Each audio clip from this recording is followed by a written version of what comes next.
श्रीनिर्मला देव्यै नमो नमः। ॐ त्वमेव साक्षात् श्रीकल्की साक्षात्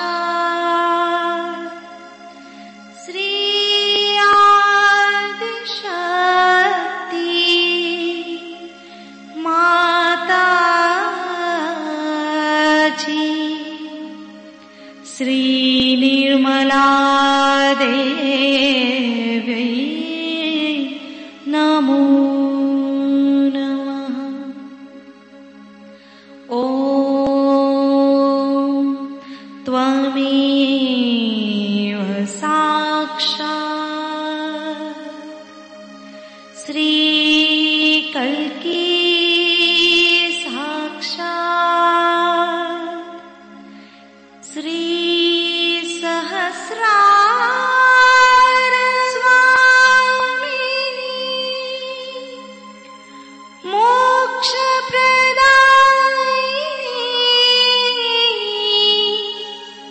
माताजी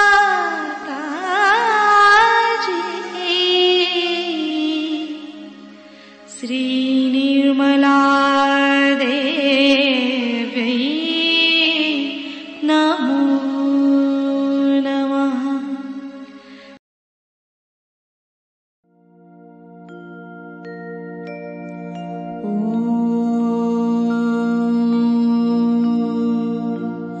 तमेव साक्षात्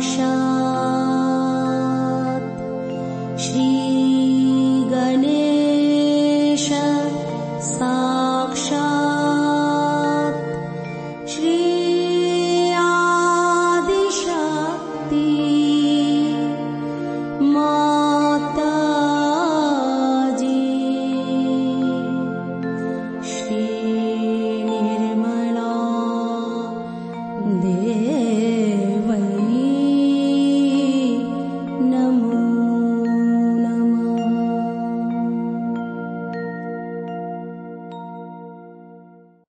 जशु माता जी दोनों हाथ माँ के सामने हृदय में श्री माता जी को नमन करते हुए, परम पूजनीय श्री माता जी हम सभी के हृदय को अपने रहने के योग्य बनाइए। संपूर्ण चित्त बीचों बीच हृदय में माँ की छवि को स्थिर करेंगे।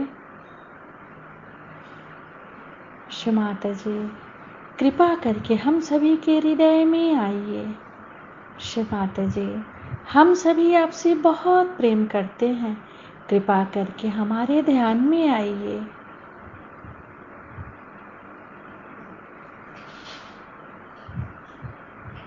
श्री माता जी हम सबको क्षमा कर दीजिए, हम सभी अज्ञानी हैं।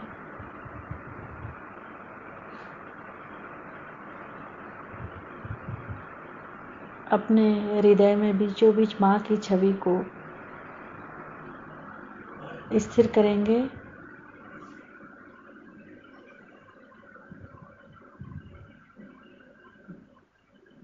धीरे धीरे अपने संपूर्ण चित्त को दोनों हाथों पे,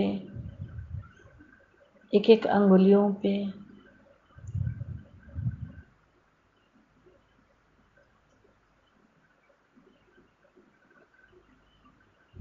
अब अपने संपूर्ण चित्त को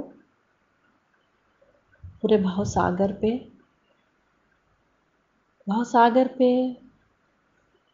चित्त को क्लॉकवाइज 7 टाइम्स घुमाएंगे।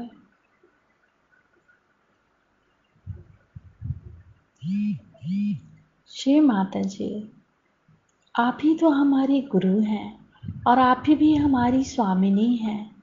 कृपा करके हमें स्वयं का गुरु बनाइए। चित्त को क्लॉकवाइज घुमाते रहेंगे पूरे भवसागर में। गुरुर्ब्रह्मा गुरुर्विष्णु गुरुर्देवो महेश्वरा गुरु साक्षात् परब्रह्म तस्मै श्रीमान निर्मलमा नमो नमः। अपने संपूर्ण चित्त को भाव सागर में ही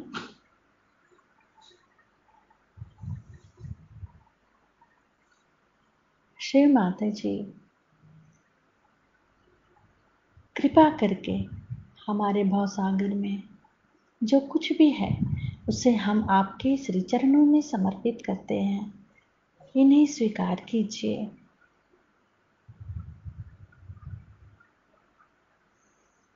दोनों हथेली के भाव सागर पे चित्र रखेंगे।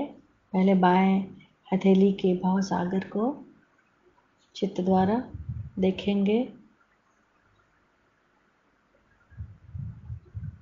फिर दाएं हथेली के भाव सागर को चित्त द्वारा देखेंगे।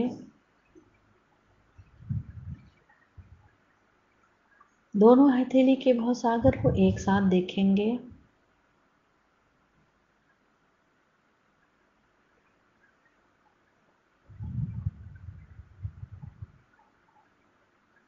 दोनों हथेली के भाव सागर और अपने नाभि के पेट के चारों तरफ भाव सागर एक साथ तीनों जगह चित्त रखेंगे।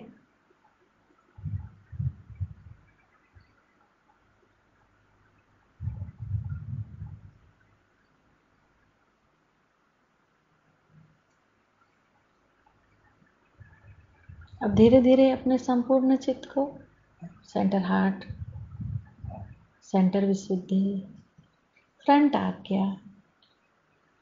आज्ञा पर राइट हैंड रख के श्री निर्विचारिता मंत्र ओम त्वमेव साक्षात् श्री निर्विचारिता साक्षात् श्री आदि शक्ति माता जी श्री निर्मला देव्यै नमो नमः।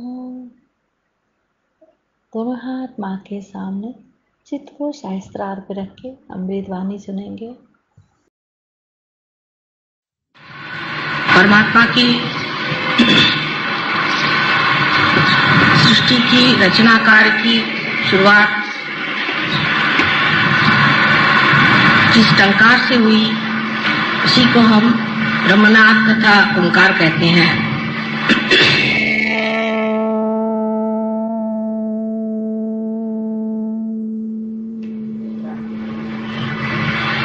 इस टंकार से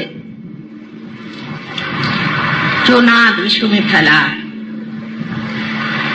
वो नाम पवित्र ताकत। सबसे प्रथम परमात्मा ने इस सृष्टि में पवित्रता का संचालन किया।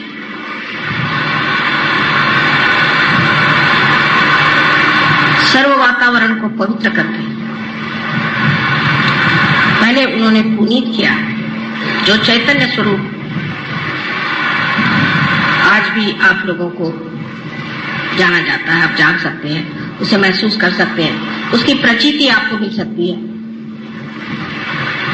वही ओंकार आज चैतन्य स्वरूप आपको भी पवित्र कर रहा है। श्री गणेश की पूजा हर पूजा में हम लोग करते हैं और आज तो उन्हीं की पूजा का बड़ा भाई आप लोगों ने आयोजन किया है। लेकिन जब हम किसी चीज की पूजा करते हैं तो उनमें बहुत सारी विविध स्वरूप की मांगे होती हैं। कुछ लोग होते हैं कामार्थी होते हैं, कुछ लोग पैसा मांगते हैं, कुछ लोग कहते हैं हमारा कार्य ठीक से हो जाए, कुछ कहते हैं कि हमारी दुनिया में बड़ी शोहरत हो जाए, बहुत हमें फेम मिल जाए, सब दूर हमें बड़ा मान मिले। कोई कहता है कि हमारी नौकरी अच्छे से चली तो अच्छा है, कोई कहता हमारा बिजनेस चलना चाहिए, कोई कहता हमारे मकान बनने चाहिए। ये सब कामार्थ की बात है। और इसी तरह से मनुष्य की मांगे होते होते वो गणेश की पूजन करता है। यहाँ पर जो सिद्धि विनायक है उसकी भी जागृति मैंने बहुत साल पहले की थी। उससे सब लोग उसे सिद्धि विनायक के पास जाकर के हमें ये चीज दे दो, हमें वो चीज दे दो मांगते हैं, लेकिन ये सिद्धि विनायक, ये चीज देने वाला नहीं है, ये वस्तु देने वाला नहीं है। उसके लिए तो बहुत से दुनिया में चमत्कार करने वाले बैठे हैं जो आपको हीरे दे देंगे, पन्ने दे देंगे और आपका सर्वस्व छीन लेंगे। ओंकार स्वयं निराकार, उसका कोई आकार नहीं। सो सर्वप्रथम जो श्री गणेश का स्वरूप था वो निराकार। आज हम उनकी साकार में पूजा करते हैं, लेकिन सहयोगियों को जानना चाहिए कि हमारे जीवन का अंतिम लक्ष्य क्या है, हम क्या चाहते हैं, उसकी पूर्ति हमने की है। Have we fulfilled our destiny? हम किस लिए सहयोग में आए? इसलिए आए कि हमारी तंदुरुस्ती ठीक हो जाए, हमारा बिजनेस ठीक हो जाए और हमें बड़ी मान्यता मिले, इलेक्शन में जीत जाए। ये तो सभी मानते हैं, इसमें कौन सी विशेषता है? लेकिन सहयोगियों को सोचना चाहिए कि आज जो हम एक नए स्तर पे उठ खड़े हुए हैं, एक नए मंजिल पर खड़े हुए हैं, तो इससे हमें क्या पाने का है और हमारी क्या इच्छा है। फिर यही बात आती है कि जिस गणेश को आप पूछते हैं आज साकार में, उसे निराकार में प्राप्त करना है, उसको अपने अंदर प्राप्त करना है, अपने अंदर विराजना है। ये नहीं कि गए उनको फूल चढ़ाए, तो सभी करते, उनको फूल चढ़ा दिया, उनकी पूजा कर ली, माँ की भी पूजा हो गई, गौरी की भी पूजा हो गई, लेकिन उनकी शक्ति आपके अंदर आप संग्रहित कर सकते हैं, उसका आप परिणाम दे सकते हैं। आप उससे अपने चित्त को, अपने मन को, बुद्धि को, वाणी को भी शुद्ध कर सकते हैं और उसके अलावा आप दूसरों को भी ये शुद्धि दे सकते हैं। ये गणेश ही के जैसा आपको हमने बनाया, हमने आपको आत्म साक्षात्कार जिस तरह से गणेश को बनाया गया उसी प्रकार आपको बनाया, उसमें कोई फर्क नहीं, एक ही तरह से, एक ही ढंग से बनाया। लेकिन कहाँ गणेश? सो जब आप गणेश की पूजा करते हैं तो आपको ये सोचना चाहिए कि हमें निराकार की ओर उठना है, निराकार से एकाकारिता की। हम तो साकारी के पीछे में दौड़ते हैं। अभी एक साहब कोई पूरी मिली के सहयोगी पूना में आकर के मुझे कहने लगे कि मेरी तो वो भी कृष्ण पूजा भी गई क्योंकि मैं पूना नहीं आ सका, और ये भी पूजा गई। मैंने कहा ये क्यों गई? पहले असल में मैं वहां से गणपति लेकर के आता हूँ अपने भाई के यहाँ, और हमारे 3 दिन का उत्सव होता तो गणपति लेके मैं यहाँ आया हूँ, और वहां की तो पूजा मेरी मिस हो गई। मैंने अभी तक अज्ञान वहीं के वहां बैठा हूँ। यहाँ की पूजा मिस करके आप गणपति यहाँ से 10-15 रुपए का खरीद करके ले गए। गणपति को खरीदा भी जाता है, आप हमें नहीं खरीद सकते, पर गणपति को तो आप खरीद सकते हैं। और फिर जो गणपति के नाम पे जो धंधे कर रहे हैं, इसीलिए पूना में आजकल बरसात हो रही है, जिससे गणपति के वो मार्ग ही बंद हो जाए। और तब तक बरसात होनी चाहिए जब तक गणपति विसर्जित नहीं होता। विसर्जन करने की जरूरत नहीं होनी चाहिए, वहीं भीख मांग के विसर्जित हो जाएंगे। वहां के गणपति के मैंने जो किस्से सुने, मैं तो एकदम अवाक रह गई कि श्री गणपति को बिठाया है और उनके सामने शराब पीते हैं, वहां बैठ के शराब पीते हैं, गंदे गंदे गाने गाते हैं, उसके आगे गंदे गंदे नृत्य करते हैं, और सब गंदी तरह की औरतें वहां जमी रहती हैं और सब तरह के धंधे करते हैं। ये गणपति की विटंबना होगी। अब एक ये मार्ग लोकमान्य तिलक ने बताया था कि इसको गणपति को सामाजिक बना दीजिए, और सामाजिकता में जो है आपके सामने एक चीज ऐसी रहेगी जिसके सामने आप बड़े बड़े ऐसे संगीत के या व्याख्यान मालाओं के इस तरह के आप कार्यक्रम बनाएं जिससे लोगों में एक तरह की जागरण हो जाए। ये तो अच्छे भले लोगों को खराबी के रास्ते पर ले जाने की पूरी व्यवस्था ऐसे गणपतियों ने की है, और जितना बड़ा गणपति उतना ही वहां पाप ज्यादा है। और ऐसे गणपति के सामने पाप करने से वो क्यों छोड़ेगा? वो इन लोगों को छोड़ने वाला नहीं। अब जब तक हम बैठे हैं ठीक है, लेकिन बाद में वो ठिकाना नहीं होने वाला, क्योंकि वो जानते हैं कहाँ कहाँ काम करना है और कहाँ मेहनत करनी है। और मुझे यही डर लगता है कि होने क्या वाला है। पुण्य पट्टनम जिसे कहते हैं, ऐसे पुणे शहर में एक तो वैसे एक राक्षस बैठा हुआ है और भी बहुत सारे वहां इकट्ठे हो गए। उसके अलावा ये जो गणपति के नाम पर अनाचार शुरू कर दिया है, इसे क्या कहा जाए, क्योंकि परमात्मा से इनका संबंध नहीं है। गणपति की पूजा करना है ना, अच्छा गणपति जी बैठ जाएंगे, आप तो बैठे हुए, हमने आपको खरीद के लाया, तो आप तो हमारे हाथ में, आप गणपति को बिठा दीजिए, उनके सामने जो भी करे वो करेगा, क्या तो मिट्टी है, हम तो खरीद के लाए बाजार से, और फिर हमारे हाथ में जब चाहे विसर्जित कर दे। इस मनुष्य के अहंकार ने उसे इतनी ऊंची तक उतार दिया है कि वो भगवान के नाम पर हर तरह की बुराइयां करता। ऐसे तो आप देख ही रहे हैं कि हर मंदिर में आप जाइए तो वहां पर देवियों के मंदिरों में भूत नचाते हैं, बिल्कुल बेशर्म जैसे, उनको कुछ मालूम नहीं कि क्या आफत आ सकती है। आज हम बहुत धर्म धर्म करके घूम रहे हैं, लेकिन धर्म का जो हाल है उधर तो किसी को ध्यान ही नहीं। अब धर्म को आप राजकारण में लाने से फायदा क्या, जब धर्म ही नहीं धर्म रहा। हर एक धर्म में, एक धर्म में बात हो तो आदमी बात करे कि ये खराब है कि वो खराब है, हर धर्म इस तरह से चल पड़ा। सो गणपति को जब आप लोग पूछते हैं तो आपको पता होना चाहिए आप सहयोगी हैं, आप योगी जन। ऋषि पंचमी, ऋषि और बड़े बड़े महान लोगों को भी जो मिला नहीं, वो आपको आज साधारण सर्व तौर पे मिला है,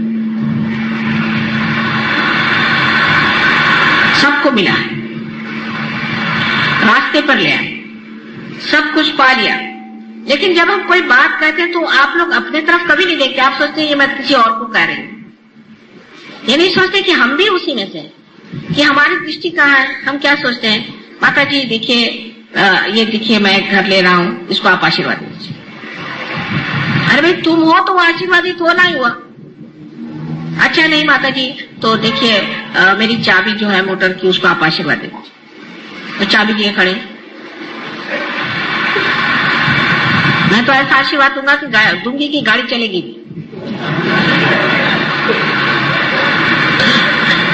और फिर जबरदस्ती करना कि आप मेरे घर आओ, मेरे घर नहीं आओगे तो ये होगा, और वहां जाकर के सुनेंगे क्या कि मेरा बिजनेस ऐसा है, मेरा ऐसा है, मेरा वैसा। ये सहयोगियों के लक्षण नहीं है। सहयोग जो करते हैं उनको याद रखना चाहिए कि हमें निराकार में करना है, यानी आप निराकार नहीं होने वाले, साकार में रहते हुए ही निराकार के आप पूरी तरह से माध्यम बनने वाले हैं। आपसे तो अच्छे रेडियो हैं, जिसको रेडियो बना दिया, अगर सब किसी को रेडियो बनाए तो उसने अपने हाथ से रेडियो बनाया और उसको जब कनेक्शन किया उसमें से संगीत सुनाई देता। कोई रेडियो धूल तो नहीं फेंकता। तो सर्वप्रथम हमारे अंदर गणेश जी को हमें जगाना है, सिर्फ पूजा मात्र नहीं, लेकिन उसे अगर जगाना है तो सर्वप्रथम हमें देखना चाहिए कि हमें शुद्ध होना है, हमारे अंदर शुद्धता आनी चाहिए। सो सबसे पहली शुद्धता है कि हमारे जो मौलिक बातें हैं उसकी ओर ध्यान देना। आजकल के सिनेमा और आजकल की सब चीजें आने से हमारी आंखें तक खराब होगी और वो अबोधिता, वो निश्चल और निर्वाज प्यार संसार से मिट गया है। कोई सोच भी नहीं सकता कि ऐसा कोई प्यार कर सकता। और इस उधेड़ बुन में मनुष्य रहता है कि किस तरह से हम इस कार्य को ऐसा करें कि जो सहयोग भी चलता रहे और हमारे ये धंधे भी चलते रहे। जैसे कल एक देवी जी आके मुझे कहने लगी कि मेरे पति एक दूसरी औरत के पीछे पागल है। मैंने कहा उसको छोड़ो, यही कह ले, वो तो कहे मैं परम सहयोगी हूँ, मुझे कैवल्य मिल गया और माता जी से संबंध मेरा और है और ये संबंध मेरा और है। मगर के ऊपर चढ़ के आप नाव में नहीं उतर सकते। और जो लोग इस तरह के कामों में और इस चीज में अभी भी उलझ रहे हैं, उनको उचित है कि वो सहयोग छोड़ के और हमें रिहाई दे और अपने से छुट्टी पाए। तो उनका जो होना है वो तो होगा ही, लेकिन सहयोग बेकार में बदनाम होगा। अभी भी घर चित्त इस तरह से उलझता है तो समझ लेना चाहिए कि जिसे कहते हैं कि बिल्कुल ही बुनियादी चीज, बेसिक्स आपने नहीं पाए हैं गणेश जी के बेसिक्स। जरा महाराष्ट्र में ये चीज कुछ अकल कम है लोगों को, औरतों के पीछे भागना कुछ समझ नहीं आता, ये कुछ अजीब चीज मानी जाती है। यहाँ कुछ बस अपने यहीं कहीं किसी से शादी हो जाए, चलो वही अपनी बीवी हो गई, इस तरह से वो आ जाता है। यहाँ पे औरतों का पागलपन नहीं है। पर मैंने सुना कि साउथ इंडिया में भी बहुत है। एक कोई राजा थे, उनके सुनते हैं कि 12,000 पत्नियां थी। बड़े आश्चर्य की बात है। और उनमें से कुछ तो पैदल चलती थी बेचारी, कुछ पालकी में चलती थी, कुछ घोड़े पर, कुछ हाथी पर। फिर उनको ये इच्छा हुई कि एक और औरत करनी चाहिए, तो उन्होंने उस औरत की कोशिश करी। जब उसके लिए कोशिश करी तो वो उसने मना कर दिया कि मुझे नहीं आप क्या इसमें शामिल होना। तो उन्होंने चढ़ाई कर दी। उस वक्त एक मुसलमान राजा वहां पर था, तुगलक। उसने उस चढ़ाई का मुंह तोड़ जवाब दिया और वो हार गया और उसकी 12,000 औरतें भी भाग गई। उसको एक औरत कठिन गई। हमारे सहयोगियों को भी समझना चाहिए कि हमें किस तरह से अपनी शक्ति को अपने अंदर पूर्णतया जीवित रखना चाहिए और किस तरह से हमें अपनी वर्जिनिटी पर, अपने कौमारी व्यवस्था पर, अपने गौरी स्थिति पर बहुत गर्व होना चाहिए, क्योंकि यही स्त्री की शक्ति है। अगर यह स्त्री की शक्ति छिन जाती है तो फिर ऐसी स्त्री किसी काम की नहीं रह जाती और इसीलिए ऐसी स्त्री को कोई पूछता भी नहीं और उसे मानता भी नहीं। हालांकि आजकल आप दुनिया में देखते हैं कि लोग जो है बहुसंख्य लोग हैं, बहुसंख्य ये लोग ऐसी औरतों को मानते हैं जो बिल्कुल मशहूर कहना चाहिए गंदगी से लबालब, जिनमें पवित्रता छुई भी नहीं। ये जो बहुसंख्य है ये एक ही मार्ग से जा रहे हैं अपने नर्क की ओर। बहुसंख्य जाएंगे और वहां बहुसंख्यों का जो हाल होने वाला है वो मुझे आज ही दिखाई दे रहा है। बहरहाल आप बहुसंख्य नहीं, आप अल्पसंख्य हैं और आपकी स्थिति और है। इसलिए जान लीजिए कि इस तरह के कामों में उलझना आपको बिल्कुल शोभा नहीं देती। और अभी भी थोड़े थोड़े लोगों में मैं देखती हूँ उनका चित्त इधर उधर बहुत घूमता है। यह तो सबसे प्रथम चीज हमें जाननी चाहिए कि हमारी नैतिकता जो है, कम से कम हमारी नैतिकता ठीक होनी चाहिए। अब दूसरी जो चीज हिंदुस्तानियों में है, खास करके जो प्रदेश में छूटी है, उनका नैतिकता का बल कम है, लेकिन भौतिकता का बल वहां जबरदस्त है, क्योंकि उनको भौतिक चीजों में कोई दिलचस्पी नहीं, भौतिक चीज उनको कोई मनोरंजक नहीं लगती। पर हिंदुस्तानियों की तो आके हर एक दुकान में जब तक उसका सब एडवर्टीजमेंट पढ़ के वो न हो जाए तब तक उनको चैन नहीं आता। हर पीछे मुड़ मुड़ के पढ़ेंगे हर एडवर्टीजमेंट, यहाँ क्या मिलता है, वहां क्या मिलता है, यहाँ क्या खरीदना, वहां क्या। और जब प्रदेश में भी ये जाते हैं तो बाजारी की धुन में रहते, बहुत शर्म आती। और जब यहाँ से भी प्रदेश में जाते हैं, जो शादी वादी होके जाते हैं, वो तो इस कदर भौतिक लोग होते हैं कुछ समझ में नहीं आता कि उनकी भौतिकता क्या है। गणपतिपुणे में भी ऐसा दिखाई देता है कि लोग यानी ये कि भाई साहब हमें एक चीज मिली है लेकिन अभी तक हमें ये चीज नहीं मिली तो ये भी दे दीजिए। कितना ओछा, सब पैर की ठोकर पे होना चाहिए। तब आपने कहीं अपनी आंख उस निराकार के ओर उठाई कि जहां सारी भौतिकता ठोकर पे। जब तक ये शान आपके अंदर नहीं आएगी तो आप कहां के सहयोगी हो सकते हैं। तुकाराम को देखिए, ठीक है आप जिस पोजीशन में हैं उसके तरह से रहिए। जैसे राजा जनक थे, राजा थे तो राजा बन के रहते थे, पर सब ठोकरों पे चीजें रखते थे। और जब तक आपके अंदर ये भौतिकता बंधी हुई है तो आपका पहला ही जो चरण है वो मंदिर में ही नहीं आ सकता। श्री गणेश ठीक है माँ है, वो देना चाहती है, क्योंकि इसी तरह से तो मैं जता सकती हूँ कि आपको प्यार करती हूँ, लेकिन इसका मतलब नहीं कि मेरे लिए वो बहुत बड़ी चीज है। बहुत बार शब्दों से नहीं कहा जा सकता। मेरे कटाक्ष को आप समझ नहीं पाते, तब हो सकता है चीजों से ही मैं जाहिर करना चाहती हूँ कि मैं आपके साथ हूँ और आप मेरे साथ हैं, आप मेरे बच्चे हैं। लेकिन इसका मतलब नहीं कि आप पागलों जैसे भौतिकता पे लूटे रहे। और कभी कभी तो इतना कमाल होता है कि किसी को कोई चीज दे भी दो तो कहते साहब ये तो चीज मैं पहनती नहीं हूँ, मुझे ये चीज नहीं चाहिए, मुझे दूसरी चीज वैसी मैं पहनती। धन्य आप। अरे भाई शबरी के जिन्होंने झूठी बेर खाए विदुर के घर जिन्होंने जाके साग खाया, ऐसे सब महान हमारे साथ लोग हैं और आपके सामने भी हैं, आपसे कोई छिपे नहीं।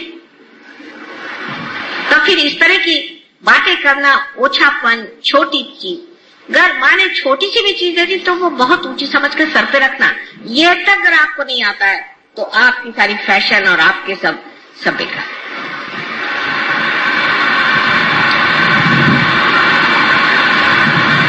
जो चीज श्री गणेश की है उसमें सबसे पहली चीज है कि मनुष्य को अपना चित्त स्वच्छ कर लेना चाहिए। चित्त स्वच्छ करने का तरीका, ये चित्त कहाँ है आपका? चित्त अगर परमात्मा में है तो शुद्ध है ही आप, क्योंकि चैतन्य आप में बह रहा है। पर चित्त आपका इधर उधर है तो उस चित्त का फायदा, जब तक आपका चित्त शुद्ध नहीं होगा तब तक आप ज्ञान को प्राप्त ही नहीं कर सकते, क्योंकि चित्त में ही आपका सारा चैतन्य बह रहा है। चित्त से ही आप जानते हैं। जिसका शुद्ध चित्त होता है सिर्फ विचार मात्र से कार्य हो सकता है, ध्यान देने से ही कार्य हो सकता है, और कभी कभी उसकी भी जरूरत नहीं पड़ती।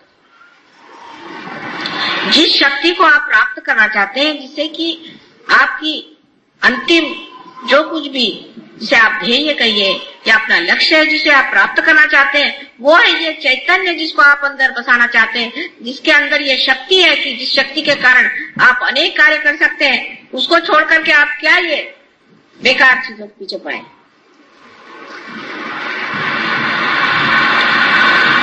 चित्त सारा इसमें रहेगा कि सहयोग में आने से हम कितने रुपए पैसे कमा सकते हैं, नहीं तो क्या क्या चीज मार सकते हैं। उससे जरा ऊंचे उठे तो इस पे चित्त रहेगा कि हम किस तरह से अपनी बीमारी ठीक कर लें। उसके बाद और चित्त उठा तो ज्यादा से ज्यादा ये कि माँ के दर्शन होने चाहिए। अब हर जगह से, कभी औरंगाबाद से तो कभी आपके संगमनेर से तो कहीं से लोग बस आ जमते, दिल्ली से, कलकत्ते से जम गए। हम जान करके, मुद्दामू मराठी में शब्द है, इसका कोई और वो नहीं है, पर्याय नहीं, मुद्दामू जान करके हम आए। क्यों आए भाई? मेरे पास टाइम नहीं है, यहाँ मुद्दामू आए कि सबसे लड़ाई करने का, कि माँ के दर्शन, हम दर्शन करें। दर्शन तो तुम्हारे हृदय में ही हो सकते हैं। अरे तुमको इतनी शक्ति दे दी, उसके ही दर्शन करो, बहुत है।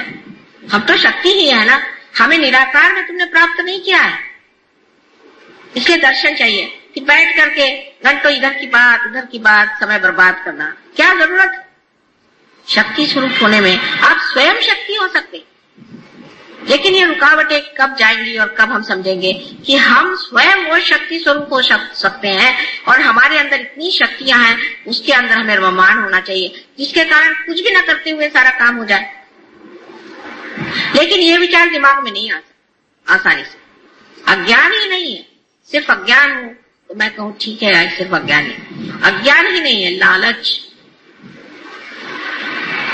जो जकड़े हुए हमें, और दूसरी ममता, माया, ये मेरा लड़का, ये मेरा बेटा, ये मेरी बेटी। और जिस वक्त आप इसे सोचते हैं तब ये सोचना चाहिए कि हम माँ के भी तो बेटे हैं, उनकी भी तो बेटी हैं, और उनके ही हम आप बेटे हैं।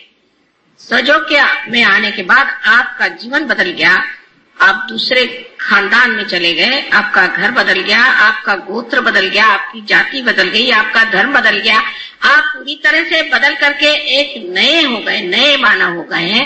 वो क्यों? क्योंकि आपकी माँ जो है उसने आपको जागृति दी, तो आप सब पूरी तरह से बदल गए। जैसे एक गणेश जी को बनाने से हमारे हजारों काम, करोड़ों काम हो जाते हैं, क्योंकि उनके अंदर पूर्णतया माँ पे ही श्रद्धा, माँ के ही लिए सब पूर्णतया शरणागत होने की स्थिति है। सो जब तक वो शुद्धता हमारे हृदय में नहीं आएगी, जब तक हमारे मन में हम उस शुद्धता को प्राप्त नहीं करेंगे, तब तक वो शरणागति आएगी नहीं। ये तो ऐसा ही है कि जब तक आप गंगा पर नहीं जाएंगे और उसमें गगरी नहीं डुबाएंगे, और गगरी के अंदर अगर जगह नहीं होगी तो उसमें पानी कैसे आएगा? ये सीधा हिसाब। सो जरूरी है कि हम अपने चित्त को शुद्ध करें, और चित्त को शुद्ध करके वो शुद्ध चित्त ही हम अपने माँ को दे सकते हैं। अशुद्ध चीज से तो हमें तकलीफ ही होती रहती है। और जब शुद्ध चित्त होता है तो आपको आश्चर्य होता है कि आप स्वयं ही एक पुष्प की तरह महकते रहते हैं।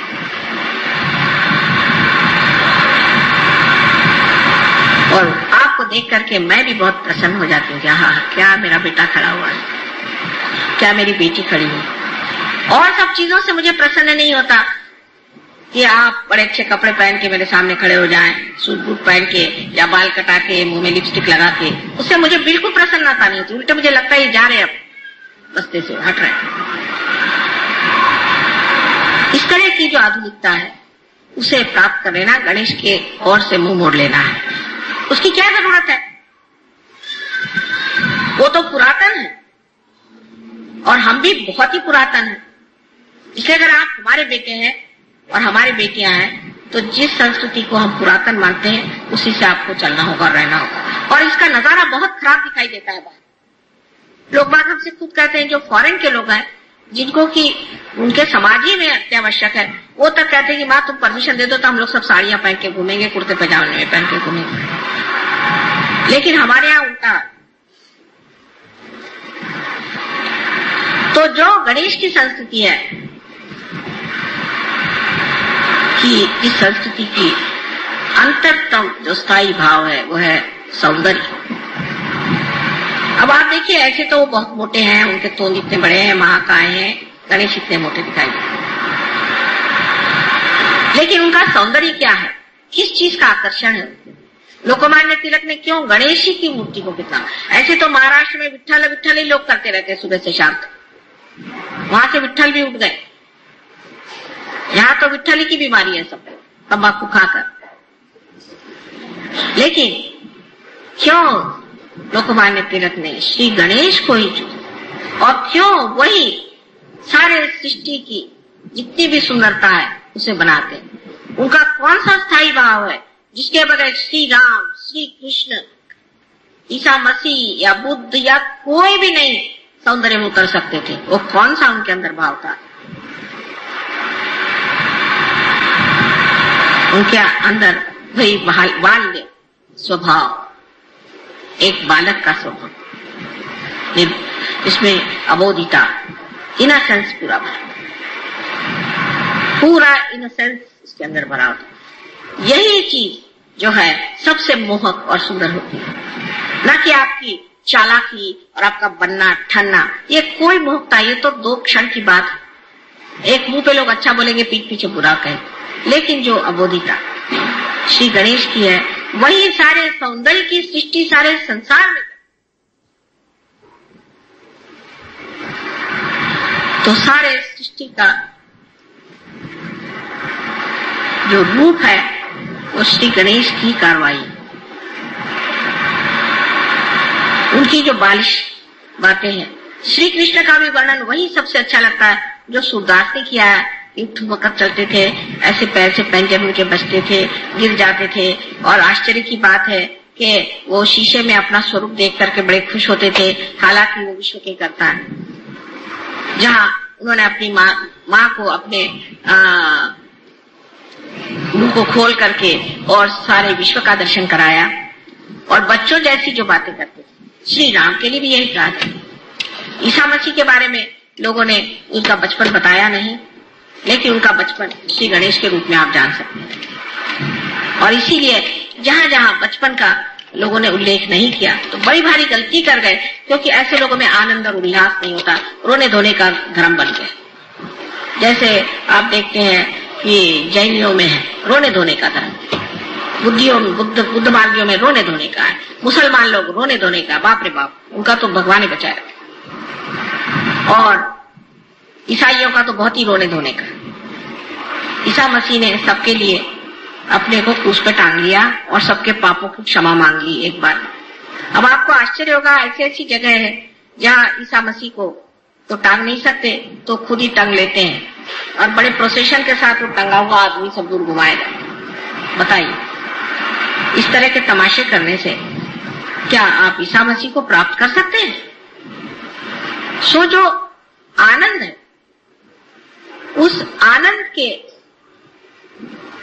प्राप्त करने के लिए सर्वप्रथम आपको गणेश जी जैसे होना चाहिए। उसकी और कौन ध्यान देता है? आज पूजा के बाद भी क्या आप सोचेगा कि माँ ने हमसे बताया कि हमें गणेश जी जैसे अबोध होना चाहिए। चलो कोई आपको ठग भी ले,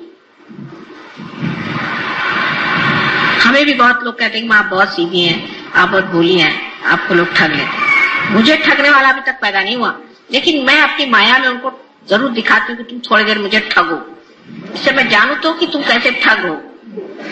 नहीं तो मैं जानूंगी कैसे कि ठगी क्या होती है, क्योंकि मुझे तो मालूम ही नहीं ठगी चीज क्या होती है। जब ये मुझे ठगते हैं तब मुझे पता रहता है कि ये ठग है और ये ठगी होती है। फिर उधर चित्त देने से वो ठग भी खत्म हो जाता है और ठगी भी खत्म हो जाती है। सो जरूरी है कि मनुष्य को उस भोलेपन स्वीकार करना चाहिए। शंकर के लिए भी यही कहा जाता है कि वो बोले, उनमें भोलापन है। कौन से ऐसी देवता है जिसमें भोलापन नहीं? देवी के लिए कहते हैं कि जिस वक्त उनको बहुत क्रोध आया और उन्होंने सारी सृष्टि का संहार करने का विचार कर दिया, बिल्कुल तंग आया, तब सब लोग में हाहाकार मच गया कि जब माँ ही बिगड़ गई तो अब क्या होगा हमारा। और सबको लगा कि अब तो हम सर्वनाश हमेशा के लिए हो जाएगा और फिर से सृष्टि की रचना ही नहीं। उस वक्त शंकर जी को एक बात सूझी कि उन्हीं के बच्चे को उनके पैर के नीचे में डाल दिया पहले, कि तोड़ना है तो इसी बच्चे को तोड़ो।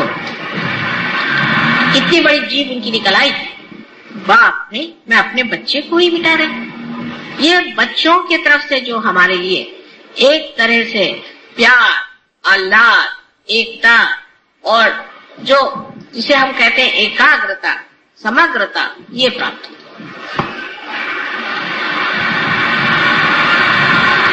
सबने कहा है कि बच्चों के कारण दुनिया एक हो जाती है। जब एक बच्चे पे आफत आती तो सब माँ बाप की आंखें उस बच्चे की ओर दौड़ती कि उस बच्चे को बचा, क्योंकि हम लोग विश्वव्यापी हैं एक तरह से, कि जो विश्वव्यापी सबसे बड़ी चीज है कि बच्चों को पनपने देना चाहिए। ये विश्वव्यापी शक्ति है और इसका एहसास, इसका अनुभव हम सबके अंदर है।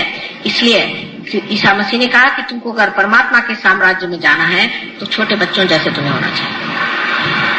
यही गणेश की पूजा है जहाँ की आप पे वो अबोधिता हो और उनका सहज नृत्य जो है, सहज झगड़ा जो है, सहज बातें जो है, कितनी सुंदर है।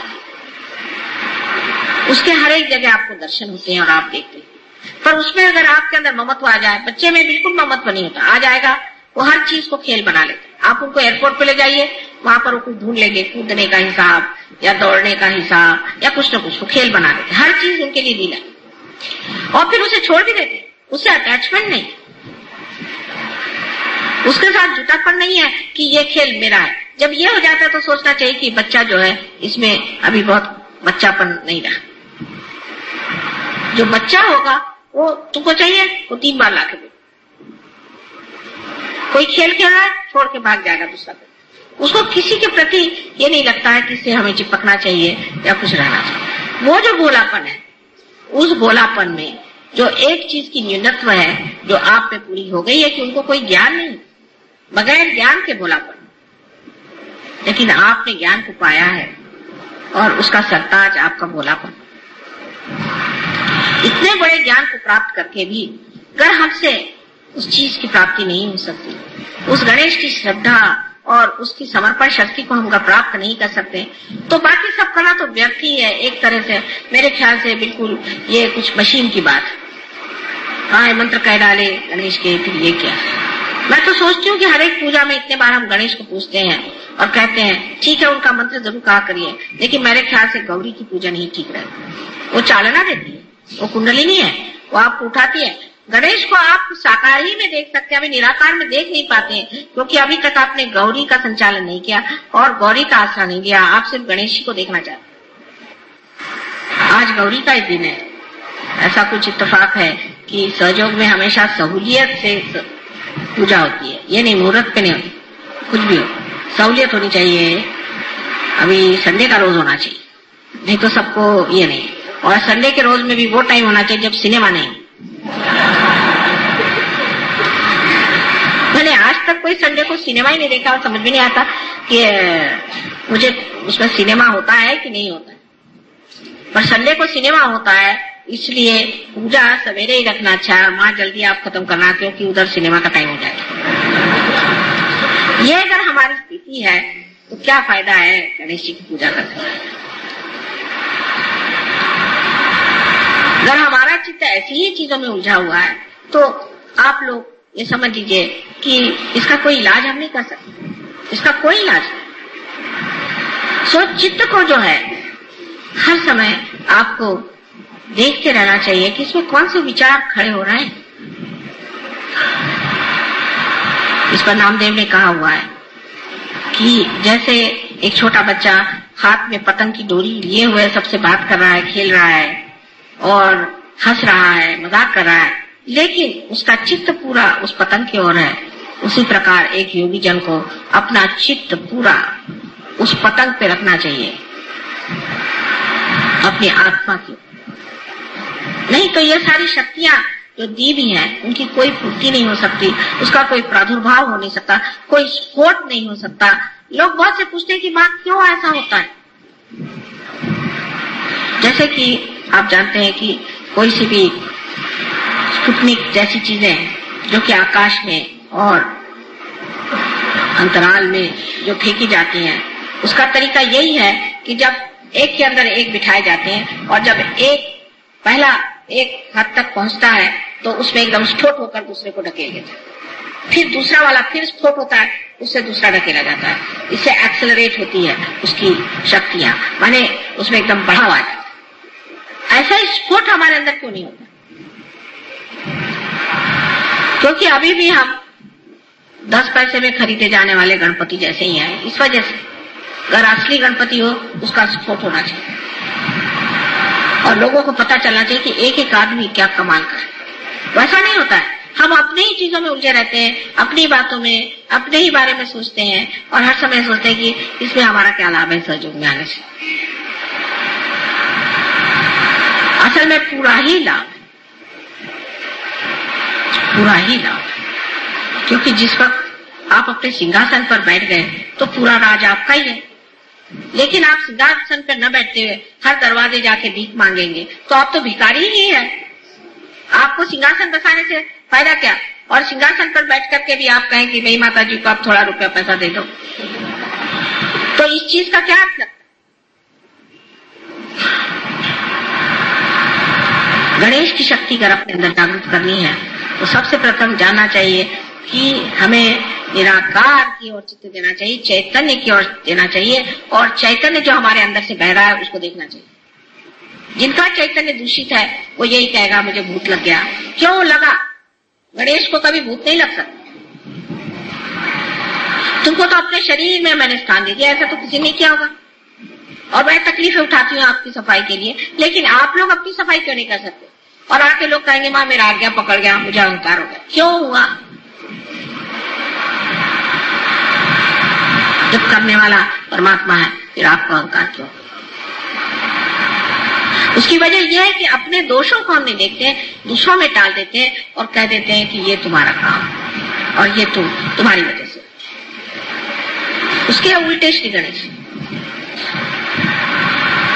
उनको पता पर चल जाए और मेरी अगर नजर उन पे नहीं हो तो सबको ठिकाने लगा दे। मैं आपसे बता दूं, इतने वो माहिर हैं, होशियार हैं, सतर्क हैं, दक्ष हैं, वो जानते हैं कि कहाँ पर कौन बैठा है, कैसे। मुझे भी सब मालूम है, ये नहीं कि मुझे नहीं मालूम, लेकिन मैं सुरक्षित रखना चाहती हूँ आपको। लेकिन वो नहीं, वो कहते हैं ऐसे बेकार लोगों को क्यों माँ के पीछे लगाना, वो तो ऐसे ठिकाना कर दे। लेकिन सबसे बड़ी चीज जो मुझे समझ नहीं आता अब भी कि ये सब होने के बाद आपकी वाणी शुद्ध नहीं। वाणी में बहुत से लोग गालियां देते हैं, अभी भी सहयोग में चीखते हैं, चिल्लाते हैं, जोर से बोलते हैं, उसमें प्रेम माधुर्य कुछ है ही नहीं। इसका मतलब आपकी वाणी भी शुद्ध नहीं। और ऊपर से दाम्भिकता, इसे कहना चाहिए कि ढोंग करना, ऐसा दिखाना कि हम बड़े मुस्कुरा रहे हैं, हम बड़े हंस रहे हैं, बहुत ही खुश हो रहे हैं, और अंदर से तो मैं देख रही कर हृदय ही स्वच्छ नहीं। वो जो असली आनंद का गांधीर्य है उसकी चमक ही और होती है, और हमसे तो छिप नहीं सकती वो। आप कुछ भी पोत के आइए, हम पहचान जाएंगे आप कितने गहरे पानी में। लेकिन वो किस लिए? हम भी आपको क्यों परखते हैं, किस वजह से परखते हैं, इतनी मेहनत क्यों करते हैं? वजह ये चाहते हैं कि आप लोग सब चमक जाएं। लेकिन जब तक आपके मन में अपना हित ना आए, जब तक आप अपनी अंतिम लक्ष्य को पूर्ति की तरफ ध्यान न दें और फालतू चीजों में उलझे रहेंगे और उसी से मुझे तंग करते रहेंगे। मुझसे लोग आर्ग्यू करते हैं, माँ हम आपकी इतनी पूजा करते हैं तो भी ऐसे कैसे होगा? क्यों आपके अंदर कोई दोष नहीं? आप संपूर्ण हैं। ये तुम कहिए कि आप लोग पार हो गए। इस तरह की जब हम बातें सोचते हैं तब हमारा चित्त उठते जाता है ऊपर की ओर और चैतन्य की ओर हमारे हाथ फैलाए हुए हैं। इस वक्त चैतन्य हमारे अंदर बहना शुरू हो जाता है और इतना खुश होता है वो कि चलो मेरा स्थान यहाँ मिल गया।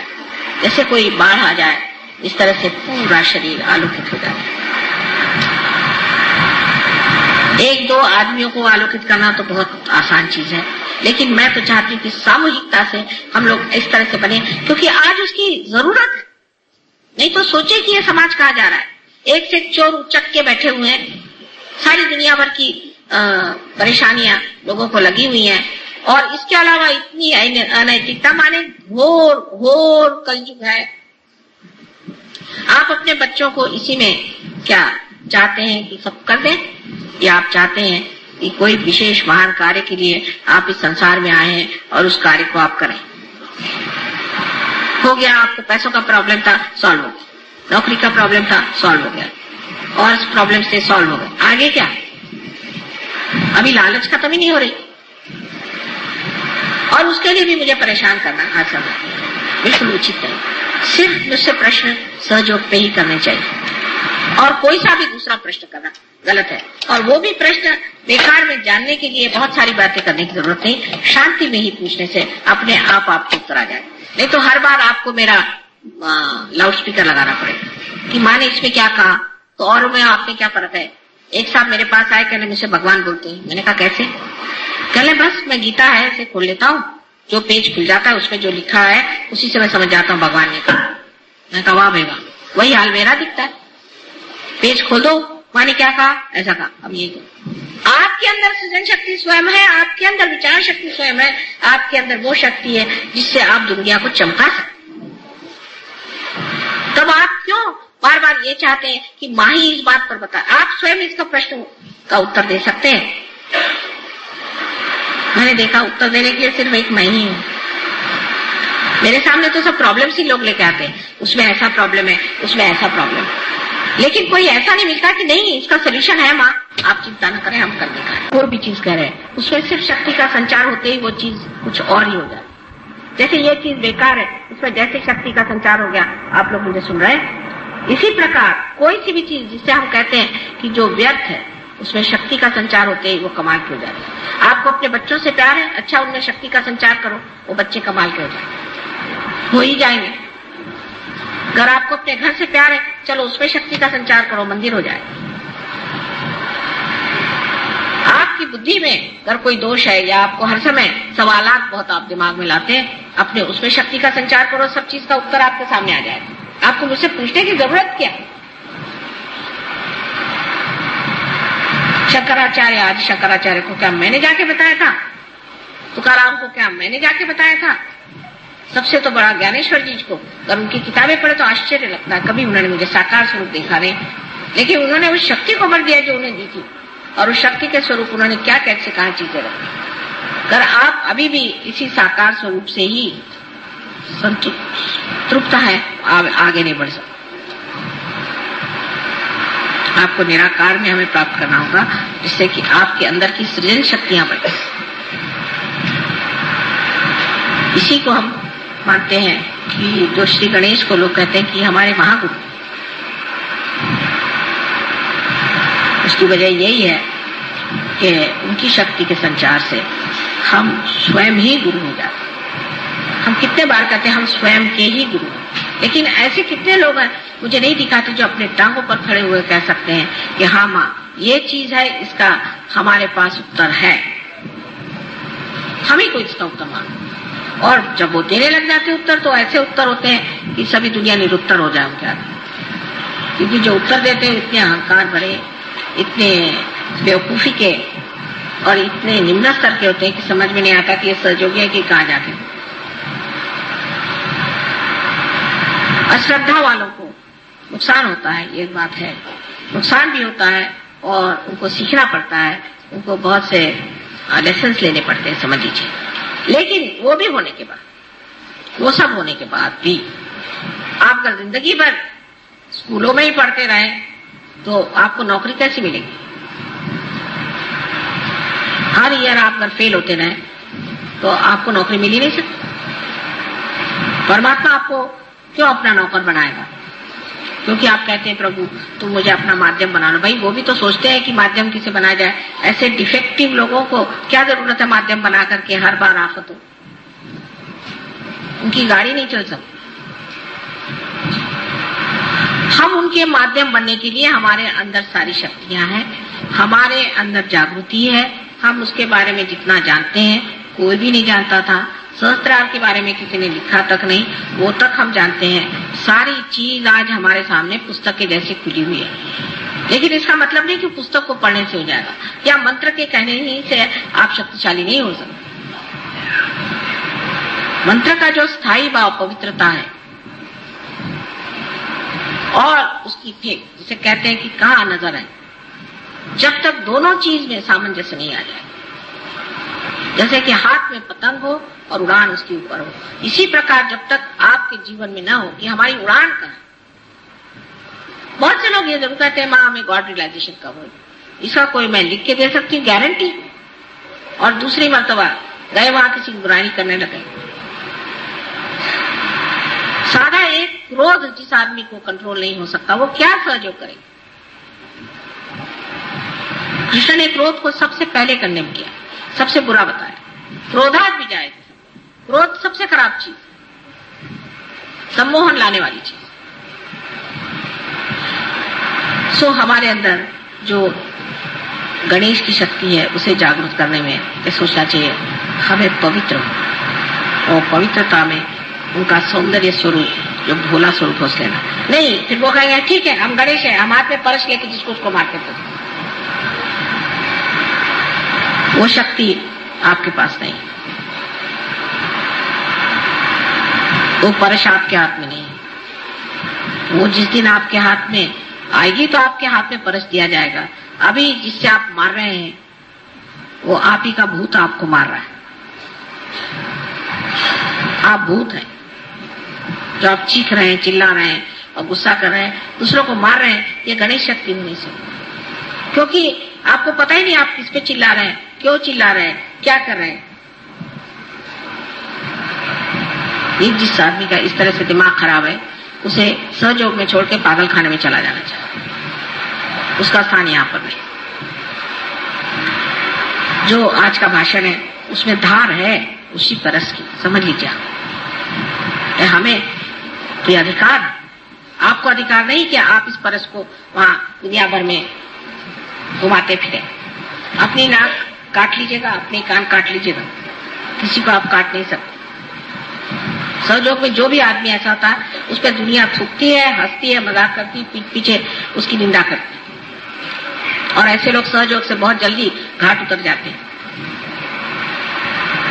अपनी वाणी अत्यंत सुंदर स्वच्छ होनी चाहिए, अच्छी होनी चाहिए, मधुर होनी चाहिए, पर उसके पीछे में छल कपट नहीं होना चाहिए। जैसे बिजनेस वाले, भाई बहुत अच्छे आप आइए, पान खाइए, फलाना खाइए और जेब खाली करके जाइए।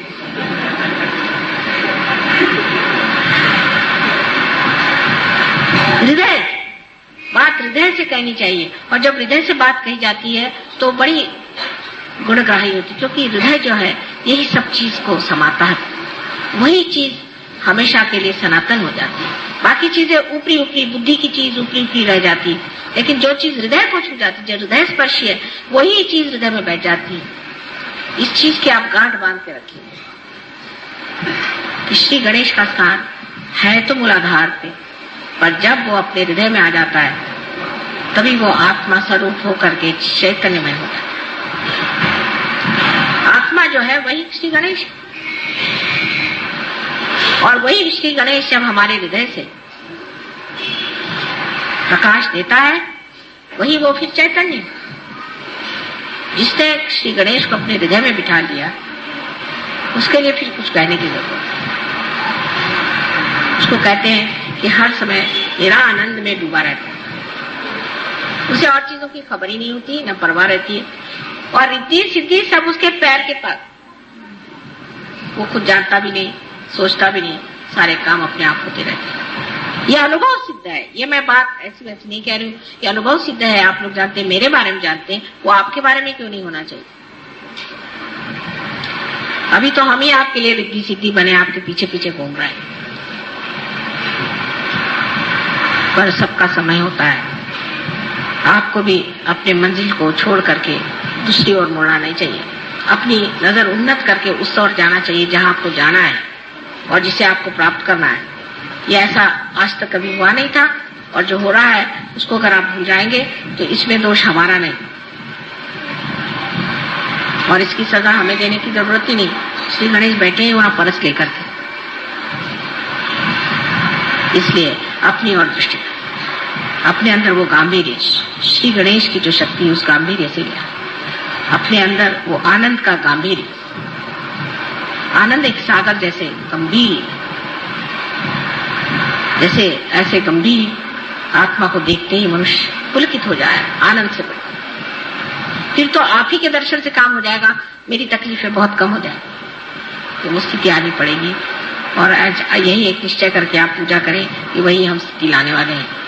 और आज विशेषकर गौरी की पूजा, कुंडलिनी की पूजा, जो हमें शक्ति चालना देती है, जो गणेश को ही वो शक्ति देती है जिसके कारण वो चलायमान है, और अब निराकार स्थिति से साकार आकर के और आप लोगों के साकार स्वरूप से ही वो आपको निराकार में उतार सकते हैं, वही वो गौरी शक्ति।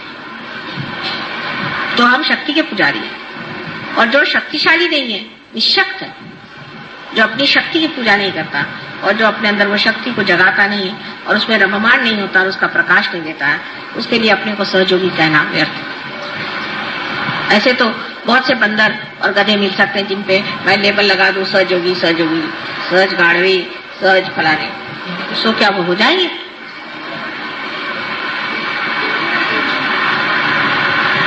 तो ये लेबल लगाने की बात नहीं है, अंदर की बात है, अंतरतम की हृदय की बात है। इसको हृदय से प्राप्त करना चाहिए, हृदय में उतरना चाहिए।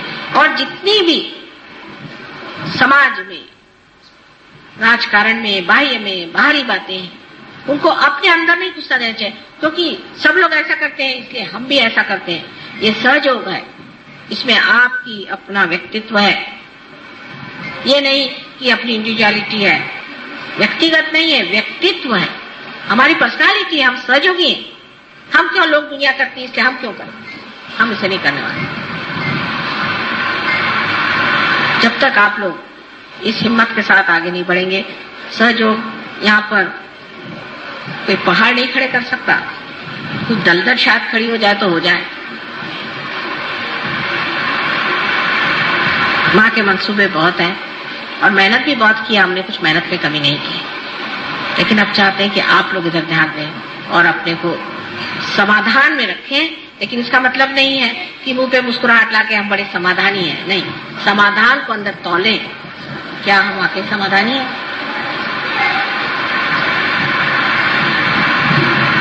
आशा है आप लोग सब पूरी तरह से ध्यान करेंगे और ध्यान की ओर अपना पूरा सर्वस्व लगाएं, तभी काम बनने वाला है। और जब आपके अंदर खुद ये शक्ति आ जाएंगी, आप आश्चर्य करेंगे कि माँ, हम तो सारे पहाड़ों से ऊंचे हो गए, सारे पेड़ों से भी ज्यादा हरित हो गए, इस पृथ्वी से भी हम विशाल हो गए। जैसे तुकाराम ने कहा था कि मैं तो दिखने में छोटा हूँ लेकिन आकाश कितना बड़ा हूँ। ये जब तक आपके अंदर नहीं होता तो फायदा क्या सहयोग में आने से? आज की बातों पे आप कृपया ध्यान दें और उधर चित्त करें और पूरे मन से आज यही पूजा करें श्री गणेश की कि हम गौरी माँ के सहायक से, उसकी शक्ति के साथ उस निराकार में उतरे जहाँ हम पूर्णतया आनंद में रहे और हमारे रोम रोम में वो शक्ति ऐसी बहे कि लोग दुनिया में जाने कि सहयोग ने क्या कमालात की। अपने कमाल को पूरी तरह से हासिल कर लेना से एक्सेलेंस कहते हैं, वो चीज आप में आनी चाहिए। सहयोग में हमें एक्सेलेंस आया है या नहीं, ये खुद आप जज करना चाहिए। आप और हर एक आदमी कर सकता है। उसको पढ़ने लिखने की, किसी चीज की, किताब की, किसी चीज की जरूरत नहीं, सिर्फ शुद्ध इच्छा की जरूरत है जो हमें अपने अंदर रखना चाहिए। आशा है आज पूजा में आप लोग इसे प्राप्त करेंगे। महान शक्ति के साथ ही आप बाहर जाइए, उसको छोड़े बगैर नहीं। छोटी छोटी बातें जो भी मन में उभरे कि मेरा ये ठीक हो जाना चाहिए, वो सब छोड़ छाड़ के आज उसी महाशक्ति को प्राप्त करें। सब अपने आप ही ठीक होने वाला है।